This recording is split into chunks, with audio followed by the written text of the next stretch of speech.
noticed that humans have a lot of sweat glands, and by a lot, I mean around 2.5 million. But why do we have so many? Well, it turns out that number isn't just for the purpose of smelling nice, but rather it's for keeping our body temperature down, and we can thank our distant ancestors for this feature. Specifically, this trait first appeared in a common ancestor we share with other primates around 23 million years ago, and it was a critical adaptation that allowed early hominids to survive in the hot climate of the time. But as you may have noticed, the number of sweat glands varies widely among humans. Some people sweat a lot, while others barely break a sweat, and the reason for that has to do with genetics. The number of functional sweat glands you have is determined by a number of genetic factors. For example, your body mass, sex and skin color all play a role in how many sweat glands you have. And interestingly, having more sweat glands isn't necessarily better. In fact, some people's sweat glands don't work very well,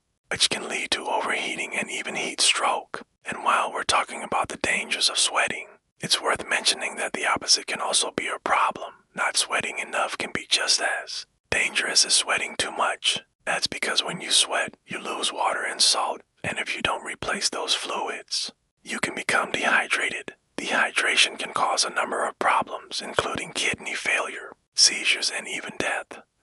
So it turns out that having just the right amount of sweat glands is pretty important for our survival. But the benefits of sweating don't stop there. It also helps to remove waste products from the body. When you sweat, your body gets rid of toxins like alcohol and nicotine, which can help to reduce the harmful effects of these substances. Sweating can also help to remove heavy metals from the body, such as mercury and lead. Of course, it's important to note that you shouldn't sweat it out. If you're feeling unwell, it's important to seek medical attention.